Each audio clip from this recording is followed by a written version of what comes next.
teniendo en cuenta que en ocasiones el docente con su propio dinero debe comprar objetos necesarios para orientar el proceso pedagógico de los alumnos, ¿se podría asegurar que la carga laboral justifica el salario?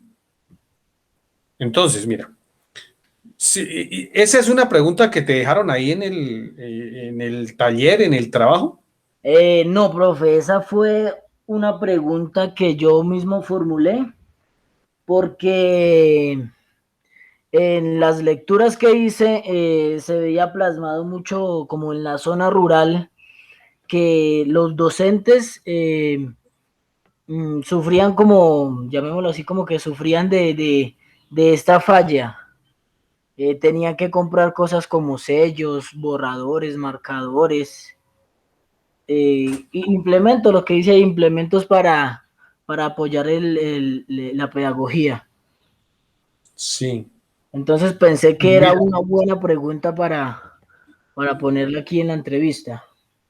no, mira, bueno, respecto a eso se me ocurren varias cosas, Santiago. Sí, que sería bueno consultar si en la institución educativa, en el instituto bueno, aquí en Bogotá se llama como institución de educación, algo así, tal cosa, ¿sí?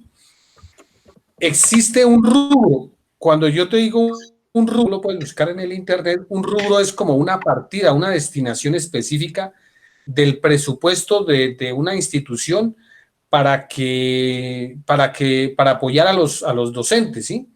Sí, Porque algo por decir sobre algo, eso. ¿sí? Poniendo el caso más clásico, ¿sí? El profesor de educación física pues necesitará unos balones y necesitará cuerdas y necesitará un poco de cosas. Si es de educación física, eso debería comprarlo o tenerlo la entidad, ¿sí? La entidad, sí. La entidad. Pero ya por decir algo, si tú eres, qué sé yo, vas a hacer, vayamos al punto preciso, porque es que mira, a mí no me gusta, tú sabes, a mí no me gusta hablar y envolver y ya, no. Si Sí, tú vas a directo. ser orientador en la parte de biología o en la parte medioambiental, tocaría que tú primero, ojo con lo siguiente, la unidad, en cuanto a mí respecta en la formación para el trabajo en el SENA, la unidad de la formación es una actividad de aprendizaje, ¿sí? Actividad de aprendizaje. Es decir, ¿qué es una actividad de aprendizaje? Es aprender haciendo, ¿sí? Que puede ser un poco teórica, pero obviamente la actividad debe tener, qué sé yo, alguna animación. Hoy en día se consigue mucho software, mucha cosa de esas, ¿sí? Sí, Muchas cosas aplicaciones, audiovisuales. ¿sí? Pero igual tienes que tenerle una actividad. Entonces, por decir algo, tú dices, vamos a reconocer lo que yo te decía la otra vez, las especies propias de nuestro entorno. Entonces, tú le pones una actividad a los jóvenes con una fotografía, por favor, identifique un animal, así no sepa el nombre, ¿sí? Decir, mire, este es un pájaro que mantiene aquí, este es una lombriz, este es una planta o bueno, un pájaro, a veces están otros animales o moscos o insectos, alguna cosa por el estilo, mariposas, ¿sí? Pero lo más importante es que los muchachos, porque la idea no es que se quede en el aire, que el ciclo biológico, que la cadena alimenticia, que no, sino la idea es, sí, explicar lo global, pero ya aplicar y hacer una actividad con lo que hay, con el Ah, es entorno, como con lo de contextualizar, Bogotá, ir a la ¿sí? práctica. Ir a la práctica, que el muchacho después diga, es que yo me acuerdo que en el colegio mi profesor me enseñó a reconocer un insecto que habita en la sabana de Bogotá y ese insecto hace esto y esto, y por ahí el muchacho de pronto puede estar hasta la profesión de él, ¿sí? Claro, sí, señor. Entonces, ¿qué es lo que sucede, Santiago? La idea es hacer unas actividades de aprendizaje. Entonces, para realizar esas actividades de aprendizaje, pues obviamente deben tener pues un tiempo, deben tener unas fotocopias, unos materiales, ¿sí? Entonces tú dices, identificación, por decir algo, de las especies, tal, mediante fotografías, mediante tal cosa, ¿sí? Pero lo importante, mira, en la vida siempre es hacer, ¿sí? Si los muchachos hacen algo, así sean en grupo, ellos con el tiempo después se van a acordar y eso los marca, eso arrastra. Mira, tú puedes, listo, sí, las palabras, el discurso, el video en internet, en YouTube, todo eso es maravilloso, pero si no se consolida, si no se, ¿cómo te digo? Se robustece en la mente de las personas con un hacer que hagan con las manos y toda esa cosa. Por decir algo, en mi escuela, yo me acuerdo, le ponían a uno a llevar allá un nacido, a mirar cómo crecen las plantas, una planta de trigo, una planta, y eso marca definitivamente. Entonces, se debe contar con eso, ¿sí? Yo no sé si, vuelvo y te repito, la idea es saber si hay algún rubro para los materiales, no solo pedagógicos, sino didácticos, o bueno, yo la verdad ahí no sé cómo lo describían ahí en el magisterio, porque una Pues cosa es entregar, por decir algo, marcadores, borradores, eso sí, papel, toda esa cosa, esos elementos sí entrarían en el rubro presupuestal, ¿sí? pero a Pero los que ya, usted se referían como, a los que usted se refieren como recursos para amenizar la clase, o sea, pues para hacer la parte práctica no hay necesidad de utilizar recursos económicos, porque todos están en el ambiente. Es a lo que usted se refiere, ¿sí? no necesariamente en el ambiente, es que tú puedes hacer muchas cosas. Mira, Santiago, es que la idea es esta, mira, yo me acuerdo de un instructor que me enseñó, es que yo aprendí pedagogía y didáctica en Boyacá con unos maestros, pero exageradamente buenos, ¿sí? Entonces, listo, tú puedes inventarte, pero vuelvo y te digo, que una sopa de letras, que un cuestionario, que un crucigrama, y todo eso es maravilloso, ¿sí? Pero a la hora que tú diseñes una actividad, ¿sí? Una actividad de movimiento, ¿sí? Cosas que no se vayan sí a desperdiciar, ¿sí? Entonces, pero entonces esa actividad tiene que estar muy bien diseñada. Es decir, tú tienes que, como maestro, la idea no es que tú cada vez que tengas una clase con, por ejemplo, el grado quinto de primaria, entonces tú llegues, ay, mañana tengo clase con los de quinto, como qué le hago, no, sino que tú mira, Dios quiera, tú ejerzas tu profesión y entonces sí, claro, las primeras veces habrá que improvisar, pero si tú sigues y no estructuras, es decir, Santiago, si tú no grabas, no te grabas a ti mismo y escribes y documentas lo que dijiste, lo que te faltó decir, lo que de pronto te sobró, lo que hiciste regular, lo que hiciste muy bien, y se trata de ir mejorando, de ir puliendo. De tal forma que cuando tú llegas y digas, oiga, ¿qué les expliqué a los de quinto? Ah, les expliqué tal cosa. Entonces voy a sacar ya prácticamente la ayuda para la siguiente clase y la tienes ahí lista. No sé si me haga entender. Sí, sí, claro, sí, señor. Entonces, tener la formación, mira, nuestro país adolece de eso, porque es que, mira, los profesores allá están dando, o sea, cada vez que llegan a una clase es a improvisar, a ver qué les digo, qué sale, que no sé qué, y así y así. Mira, el día en que nuestra sociedad estructure la educación, el conocimiento se va a avanzar, ¿sí me entiendes? Porque mira, las universidades, los institutos, están llenos de tesis y de estudios, pero nuestro país es un país subdesarrollado que solo se dedica al café, al banano, al carbón y al petróleo, ¿sí? Pero ¿dónde está el desarrollo técnico, científico, investigativo que debe haber a raíz de, por ejemplo, de tu carrera, ¿sí? Tú deberías hacer una investigación así sea chiquita, chiquitica, pero sí, mira, mi aporte fue este, ¿sí? De hecho, tú más adelante hablas de un doctorado y una maestría. La idea es hacer un aporte, decir, ¿qué es lo que tú vas a dejar?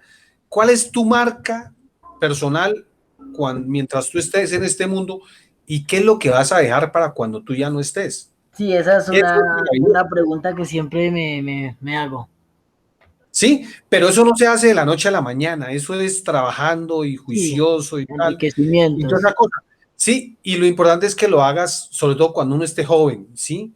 Porque ya uno después de viejo ya le cuesta a uno mucho trabajo, uno se dedica de pronto, mira, yo que no tengo familia y toda esa cosa, uno se dedica a la casa, a la familia, a los negocios, a esto, y ya después es un poco más difícil, pero cuando uno tiene de 25 a los 40 años o a los 35, eso uno ahí tiene toda la energía y la vitalidad del mundo para hacer y hacer cosas y proponer cosas. Pero entonces, para terminar con esa pregunta, Entonces, mira, la idea es que todo deba tener unas actividades, es decir, que el aprendiz haga, así sea en el papel, ¿sí? Así sea en este, pero decirle, joven, porque es que eso de ir a dar clase magistral y de que se graben esto, ya eso ya pasó a la historia. Sí, Sirve y funciona hasta cierto punto, ¿sí? O sea, yo, por ejemplo, les doy una clase magistral y voy y les explico allá y todo, pero después toca pasar a la práctica. O sea, porque el conocimiento sin aplicación, sin práctica, pues ese se diluye, ¿sí? El conocimiento se evapora. ¿Mm? Respecto a que se podría asegurar que la carga laboral justifica el salario, pues mira, sería bueno también que en esos decretos que tú mencionas ahí debe estar por ley, por norma o por ley, estipulado cuántas horas tiene que trabajar un maestro, sea de primaria, cuántas horas de primaria, no sé, me da la impresión que son como 5 horas.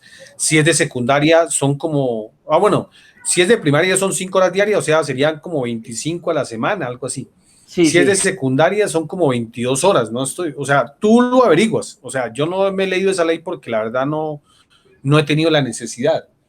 Sí, pero eso está por ley, úsese o no se usen los elementos didácticos. No sé si me haga entender. Sí, claro, sí, ¿Mm? señor. Porque, por ejemplo, qué sé yo, se me ocurre, hay unas materias, unas áreas donde se requiere, o sea, hacer actividades prácticas resulta ser un poco más fácil que otras, ¿sí?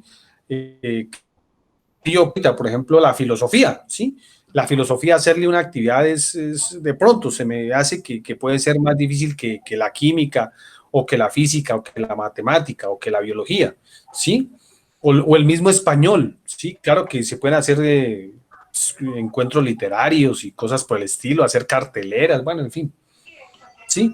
Pero lo de la carga laboral, eso está por ley y eso, o sea, eso lo cambiaría el Congreso y eso, así como está eso, yo creo que ahí va a mantener, ¿sí? Dependiendo si es de una sola jornada o doble jornada y toda esa cosa. ¿Mm? Entonces, eso sería bueno que tú lo consultaras. ¿Cuántas horas trabaja un docente en primaria y cuántas en secundaria? Sí, pero eso es Eh, por ley. pues Haga sí, actividades o no las pues, haga, trabaje como trabaje, según las trabaje en el lecturas que yo campo, realicé, trabaje en la- la ciudad, donde sea, pues parece que eso es una norma. ya estipulada, sí. Pero entonces, de pronto lo que yo, bueno, según a las lecturas que yo realicé, el malestar que hay en los docentes es porque llevan trabajo a sus casas, o sea, pues tienen que preparar las clases, utilizar su descanso para calificar exámenes y cuestiones así. Ese es el malestar del docente.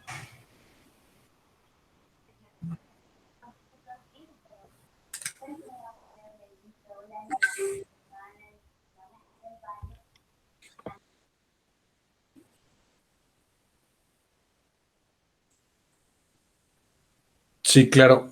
Pues Santiago, mira, yo qué te puedo decir al respecto, mira. Lo que sucede, vuelvo y te digo, parece ser, o sea, lo último que yo supe, pero eso hace ya mucho rato, no sé ahora cómo funcionará, era que un profesor trabajaba 22 horas a la semana, ¿sí? Hablando de la secundaria y de la básica secundaria y de la media, educación media, que es 10º y 11, ¿sí? Sí.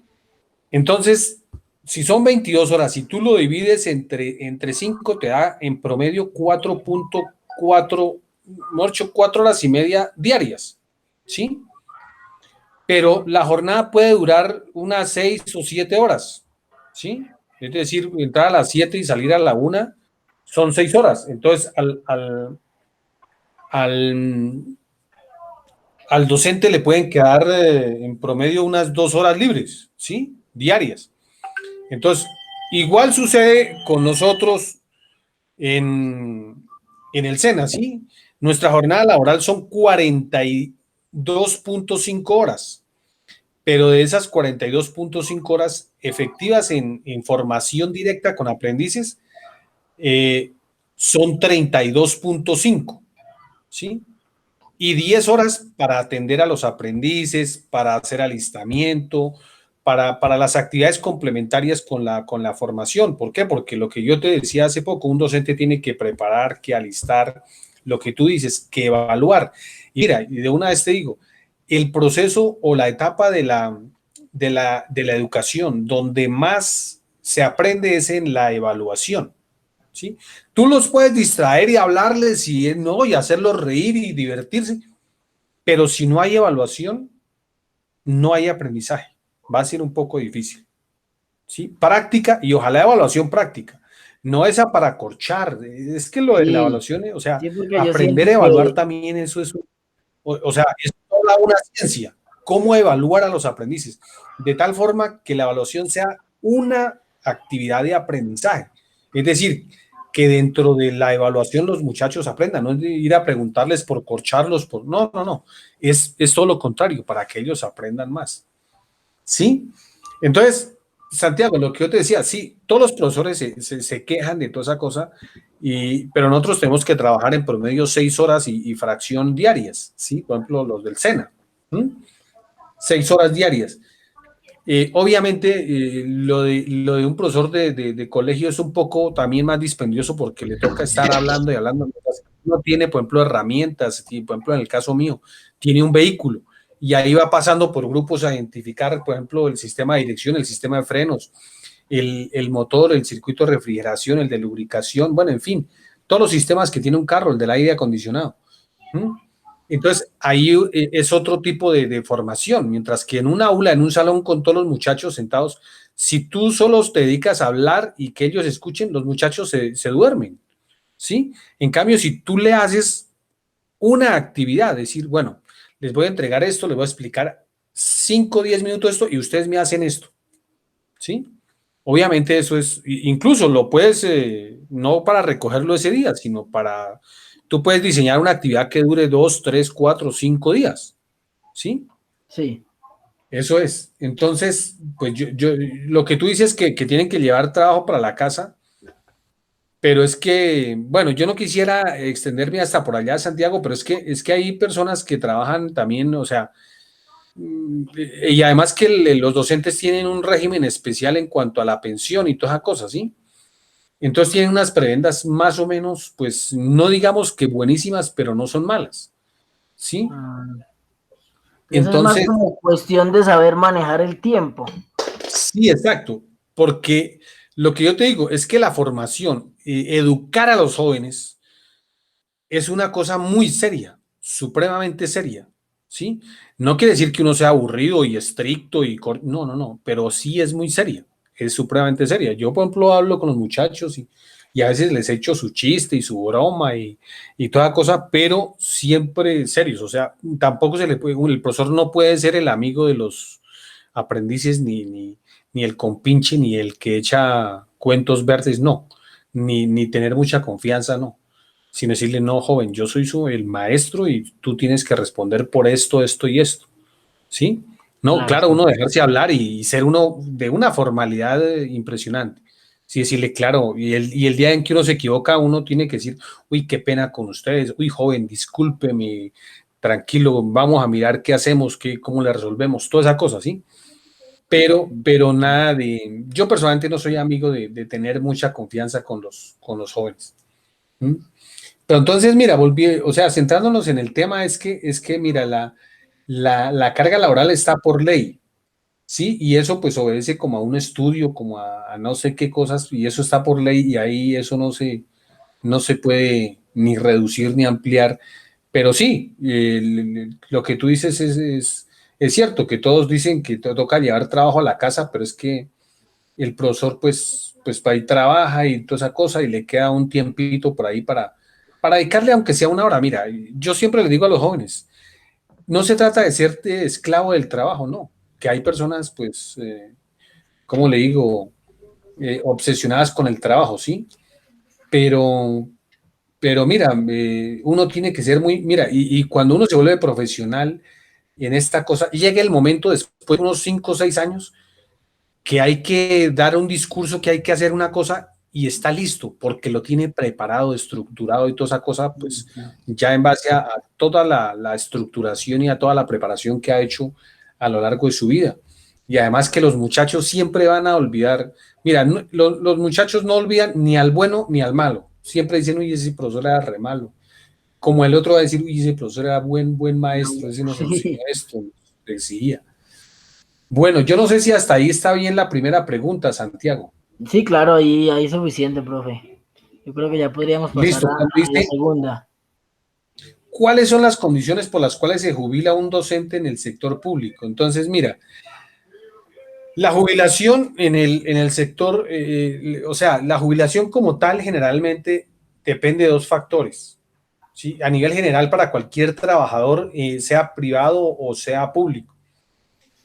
Para jubilarse se necesita tener unas semanas de cotización y tener una edad, tener juntas, es decir, hoy en día, por regla general, los hombres nos pensionamos a los 62 años y tú lo averiguas, no estoy bien seguro, como con 1.300 o 1.400 semanas cotizadas, que eso da más o menos entre 27 y 28 años, ¿sí? De trabajo. Y las mujeres a los 57 años y también con unas semanas como por el estilo, ¿sí? Sí. Pero los docentes parece ser que tienen una prebenda, allá era donde iba, y es que, mira, los docentes se pueden pensionar a los 55 años, pero entonces tienen una prerrogativa. Los docentes, como cualquier servidor público, el retiro forzoso, es decir, si tú tienes un cargo en el sector público, pero ya específicamente como un docente, eres profesor de un colegio público, tú puedes trabajar hasta los 70 años. Ya después de los 70 años, el Estado te dice, mire, Santiago, ya, hasta luego. ¿Sí? Ahí es como Entonces, si, ahí sí, dime. bueno, se pensionó a los 55 años, ¿sí?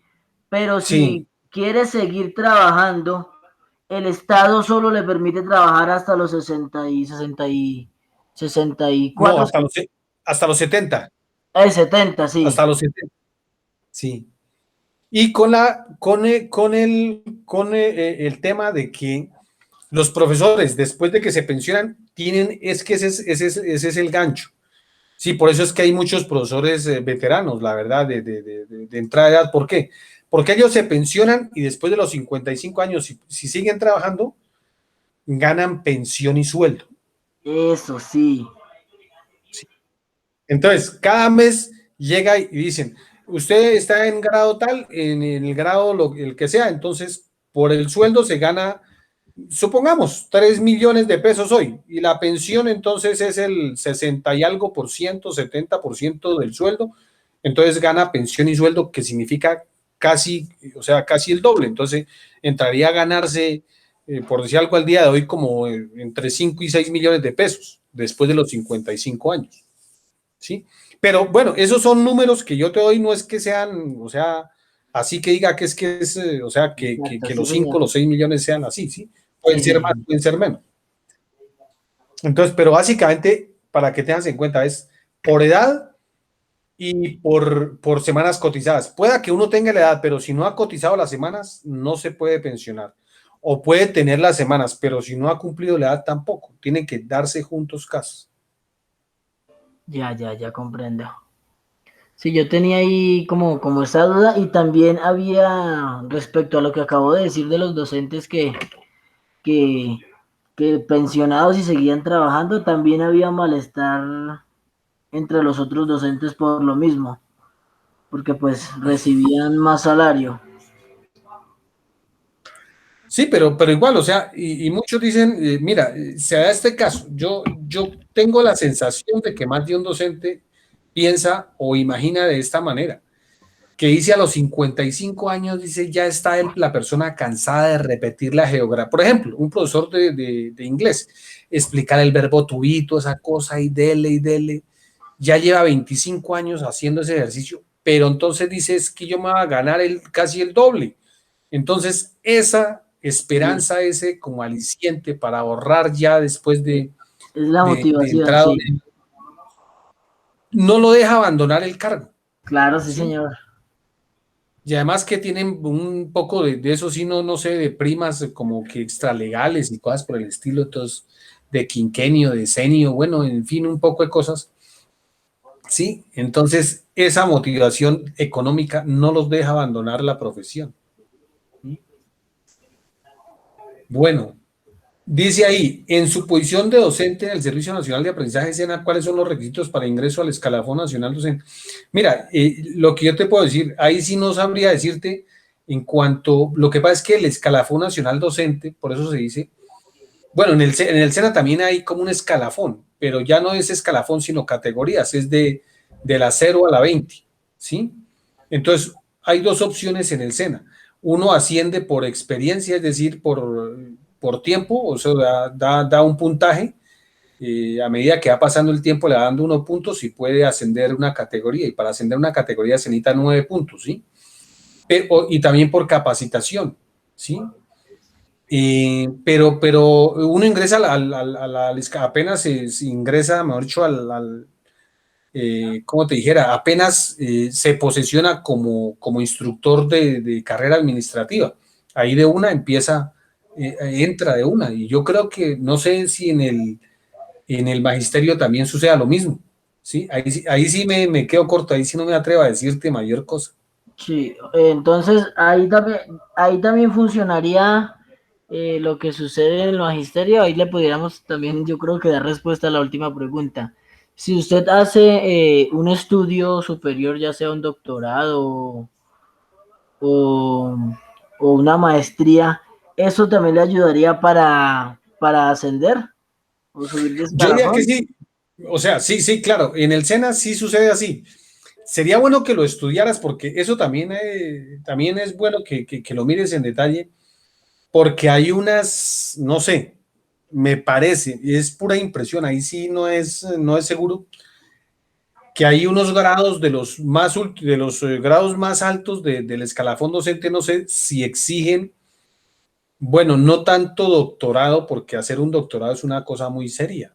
Sí, Hacer un doctorado en cualquier rama del conocimiento cualquiera. es una cosa muy seria. Incluso la maestría también tiene una seriedad importante, pero entonces exigen sí algo de educación, se llama eso educación formal, después del pregrado. Porque, por ejemplo, si tú terminas la carrera que estás estudiando, eso se llama el pregrado. Como decir, yo soy ingeniero, mi pregrado es en ingeniería. Yo puedo hacer una especialización o una maestría o un doctorado, ¿sí? Entonces, eso no sé si lo exijan, pero sí le da puntos. Lo que sí yo casi que podría atreverme a decir es que, mira, el escalafón docente de los profesores sí tiene no un vicio, sino como una característica, y es que, mira, el gobierno o la ley determinó unos cupos, es decir, por ejemplo, en el grado A o en el grado más alto, solo pueden haber tantos y tiene que haber disponibilidad presupuestal para que asciendan, ¿sí me entiendes? Sí. Sí, entonces tú puedes tener todos los papeles, tener el estudio, tener todo lo que exigen, pero si no hay un cupo para que tú asciendas en el escalafón, parece ser que no lo puedes hacer. No sé si me hice entender. Sí, pero también es una parte como triste, ¿no? Como dura. Sí, sí, en parte sí, pero igual, eso ahí se va dando ahí, pues tarde será porque, o sea, siempre van a haber concurso docente. ¿Por qué? Porque la dinámica de laboral es así, o sea, llega el Sí, momento en sí. que, mira, se crean cupos porque la gente, por ejemplo, hay docentes que se dan cuenta que ese no es su profesión y se retiran, ¿sí? Se Hay retiran. otros que se agotaron, hay otros que se enfermaron, que tienen una enfermedad pues compleja, hay otros que se mueren siendo docentes, ¿sí? Sí, Y son hay cosas. muchos que pues ya cumplen su ciclo, mejor dicho, cumplen exacto con el tiempo de retiro y ya dejan una vacante. Entonces dicen, oiga, ya se retiró tal persona, entonces quedó un cupo para ascender, entonces asciende uno que estaba como haciendo fila. Ya. ¿Sí? Eso es, Santiago, pues yo no sé si de Sí, pronto te profe, puede ¿no? colaborar en algo Claro que sí, profe, y si hay algo bastante. más, pues tú me dices.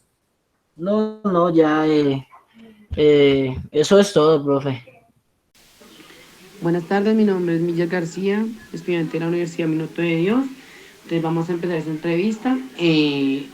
Primera pregunta sería, de acuerdo con el decreto ley 1278 de 2002, ¿considera que la labor docente constituye una dominación simbólica a partir de lo planteado en el nuevo estatuto del docente?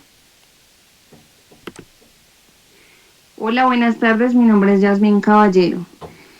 Bueno, de acuerdo a lo planteado en la ley 1278 del 2002, digamos que este decreto habla sobre las regulaciones y la garantía de que los docentes sean idóneos para los cargos, ¿sí?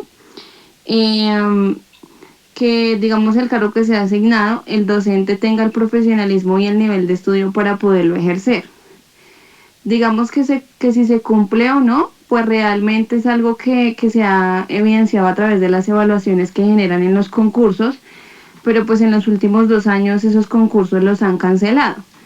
Eh, pues digamos que sus razones han tenido en cuanto digamos, al fraude o compras que de pronto los docentes hacen, como le dicen en muchas ocasiones, fraudes. Entonces, digamos que sí, en este caso es necesario replantear estas situaciones para lograr que los docentes se ubiquen realmente por su profesionalismo, que sean titulados por sus evaluaciones, por sus méritos, eh, por las cargas positivas que hacen en su cargo de docente, ¿sí? Y que no sea algo como políticamente lo hacen a compra o a fraude. Perfecto. Segunda, teniendo en cuenta que en ocasiones el docente con su propio dinero debe comprar objetos necesarios para orientar el proceso pedagógico de los alumnos, se puede asegurar que la carga laboral justifica el salario del docente. Bueno, realmente como docente uno siempre busca orientar de la mejor manera a sus estudiantes. Aquellas estrategias que cada uno utilice, pues eso ya depende de la iniciativa y de la motivación que tengamos, ¿sí? Suena diferente que la institución exija una serie de objetos o de estrategias o materiales eh, que digamos excedan el presupuesto de los docentes y que sean como algo de exigencia dentro de la institución.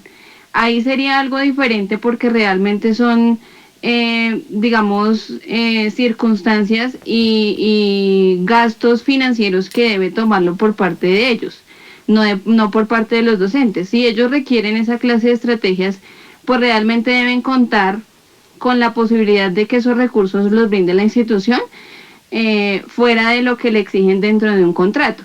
Por eso es importante que cuando uno inicia a trabajar, las especificaciones del contrato sean netamente descritas tanto, tanto en un contrato como verbalmente, ¿sí? Porque muchas veces puede ser más validero un contrato verbal, porque son a términos que llegan entre el trabajador y el dueño de la institución. Entonces, digamos que siempre estar pendiente de esas situaciones y pues que las condiciones, uno siempre lo primero que quiere es que las condiciones sean óptimas de trabajo, ¿sí?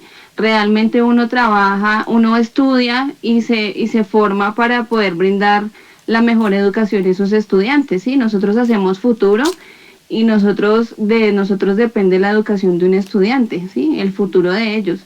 Pero realmente lo que le digo, o sea, una cosa es la motivación que uno tenga para dar sus clases y otra es pues obviamente las exigencias de la institución. Entonces sí considero que debe haber una equivalencia entre un contrato y las estrategias precisamente para que los maestros puedan eh, vivir dignamente y pues realmente que el estudio de uno sea valorado en lo que le pagan, ¿sí? Lastimosamente en nuestro país los docentes trabajamos más por vocación que no por garantías financieras. Entonces, pues es algo que de pronto a veces uno sí se pone a pensar y pues sienta cabeza frente a lo que de pronto las instituciones ofrecen, porque pues muchas veces en los colegios privados los sueldos son mínimos, ¿sí? Son muy bajos para lo que uno estudia. Y pues algunos docentes por oportunidades laborales aceptan con el fin de coger experiencia, porque hasta en eso molestan las instituciones. Uno acaba de salir de una universidad o personas que se acaban de graduar, no las van a recibir en una institución de buenas a primeras precisamente por no contar con la experiencia, porque muchas veces le piden a uno 3, 4 años y si no, el sueldo no es garantizado. Entonces aquellas personas que no tienen experiencia de más de 4 años ganan un mínimo. No lo hacen realmente por el estudio, sino muchas veces es por la experiencia. Perfecto, profe. Tercera pregunta. ¿Cuáles son las condiciones por las cuales se jubila un docente en el sector? Bueno, las razones por las cuales se jubila un docente es primero tener la edad, que es entre los 57 a los 60 años. El segundo es tener 20 años de servicio en la educación.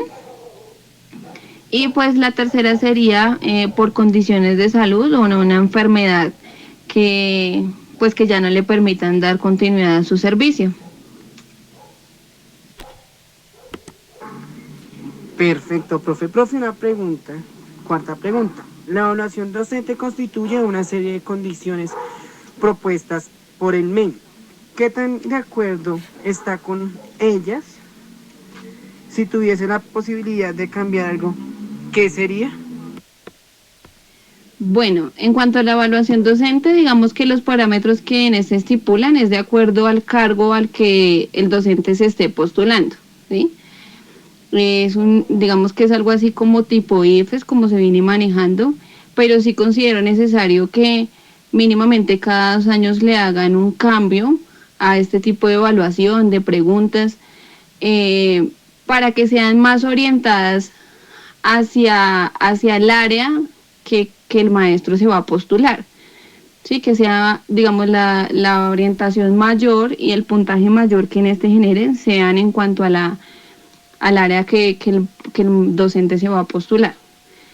Y pues que realmente sea algo equitativo, que sea algo que verdaderamente no tenga fraudes, que sea, digamos, con fechas establecidas, que cumplan y que pues realmente de esto tomen el profesionalismo de los docentes, las tengan en cuenta, porque pues realmente la postulación a estas evaluaciones son de miles de docentes.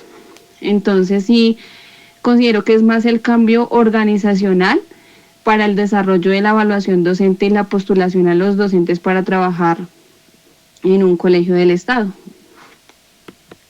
Perfecto, profe, pues teniendo, digamos, en cuenta y redondeando toda la información que su merced nos ha adquirido, pues nos queda, digamos, esta última pregunta que sería, ¿cómo cree usted que son las diferencias entre el factor económico de formación y estabilidad entre el docente del sector público y privado?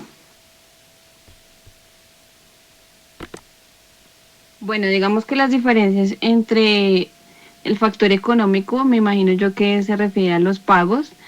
Digamos que al ser un docente en el sector público, digamos que al entrar a usted al concurso y ya, digamos, ser nominado o ser asignado a la vacante, realmente pues usted ya tiene un sueldo fijo.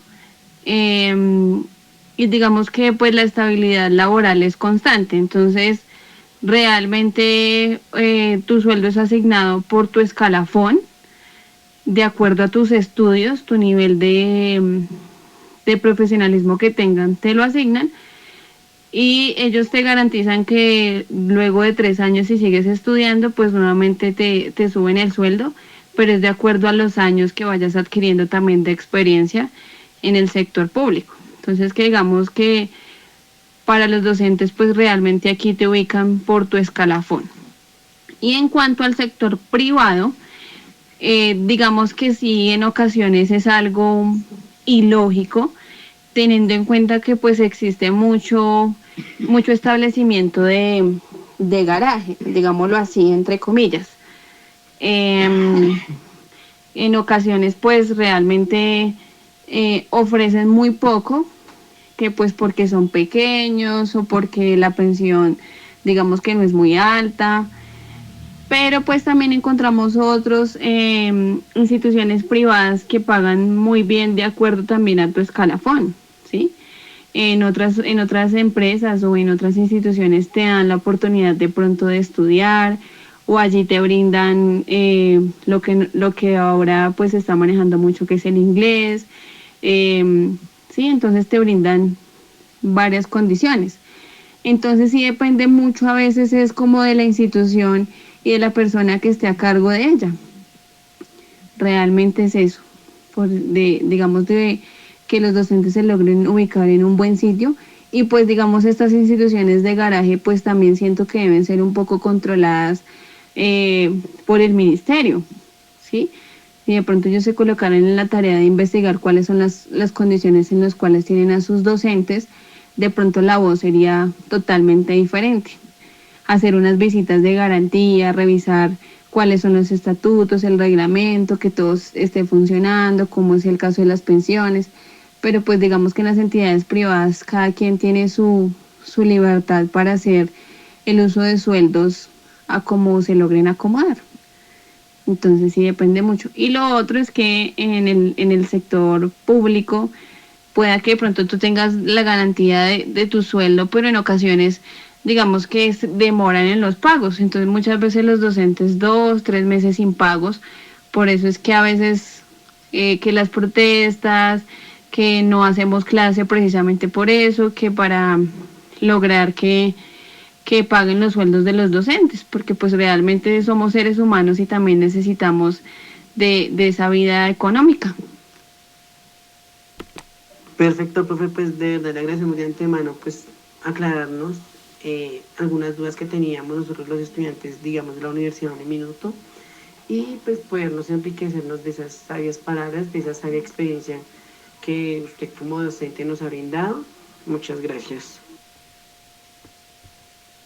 Con muchísimo gusto, muchas gracias a ustedes por tenerme en cuenta y espero realmente los haya orientado y haya logrado dar respuesta oportuna a todas sus dudas, inquietudes y preguntas que me generaron. Muchísimas gracias y que estén muy bien.